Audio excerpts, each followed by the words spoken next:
Welcome, friends, from the United Nations headquarters in New York, where the first senior level meeting of the Global Partnership for Effective Development Cooperation, or GPEDC as it is more commonly known as, is being held for the first time on the theme of addressing how we work together for more sustainable development outcomes. Today we are in conversation with, and we are really fortunate to have with us, Azra Talat Sayeed from Roots for Equity and a member of CPDE, that is the CSO Partnership for Development Effectiveness. Welcome, Azra. Azra, why is the issue of effective development cooperation so important? It is very critical because it is part of, there are two parts to it. One is, of course, the financial part. This is how the aid agenda is critically important for the implementation of the SDGs, which is the goal 17, and it's been emphasized again and again. So that's part of it. Secondly is the political will to actually come up with the promise of the sustainable development goals. I mean, we have goal 7, we have goal 1 and 2, which are the most critical ones. We have the environmental goal, and so on. Nearly everything is in there, and they call it a transformative agenda. I'm afraid I will speak on that more, but those are the two reasons, the political reason and, of course, the financial reason why CPD and the whole question of cooperative effectiveness is very, very critical. Okay, what is the role of civil society in accelerating progress at the country level to attain the sustainable development goals? We have said at CPDE, we have always said that the local action and the local activism is the most critical building block of the entire structure.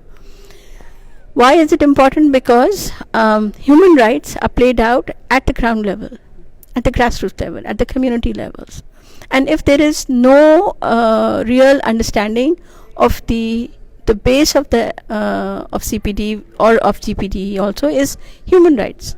Civil society has always emphasized that every public sector agreement must have at its heart the human rights approach.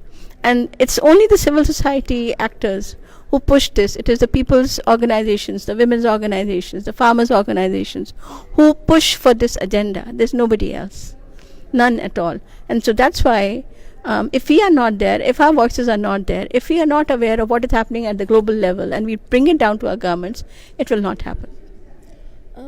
Azra, from your long experience of working at grassroots level, what do you think are the main issues at that country or local level that are preventing civil society from contributing to achievement of SDGs in the current situation?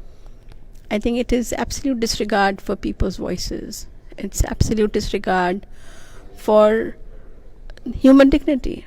I think that is what it is. It is a society which has 1% of very powerful actors, of which private sector is there, of course, the multinational corporations, the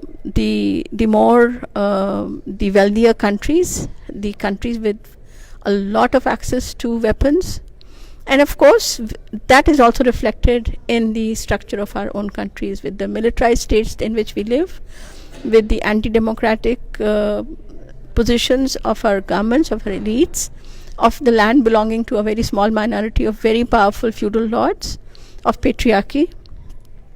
I mean, these are responsible for not, it is the political structure between patriarchy, feudalism and capitalism in our countries that we are unable to actually push forward. Things are getting worse. In my very long experience, we are now at a very fast, accelerated pace, going backwards rather than going forwards.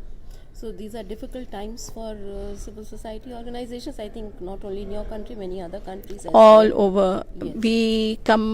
We are a sisterhood, a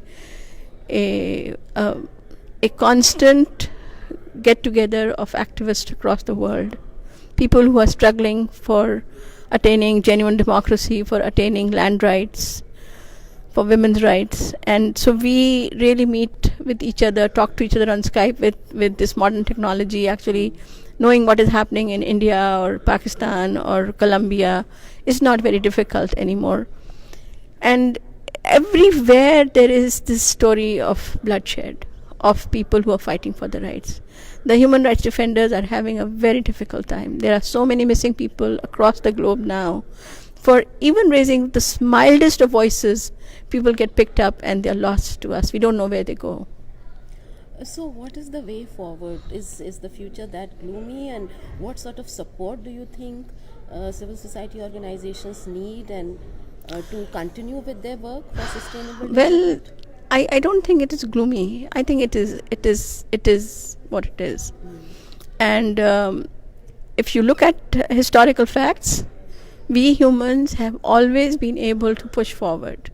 We have gone from slavery, we have gone from being literally shackled, bonded labor, to what we are today.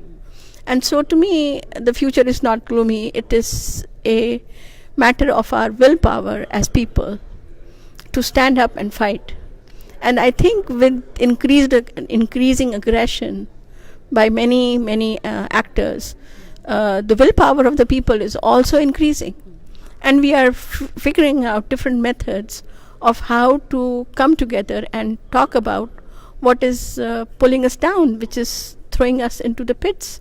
So no, I don't mean to sound gloomy. I think I'm just telling you what the facts are. You're being realistic and... but also very, very determined to fight. Right. Realism but determined. That's very invigorating. Always talking to you, it's a very good experience for me. And thank you very much. Friends, you were listening to Azra Talat Sayeed, a member of CPDE from the rural constituency. Thank you very much. Thank you so much. Thank you, Azra. Thank you. I hope that worked. Yes, it did. Okay, then done. I will see you. Yes. Thank you so much. Thank you. Bye.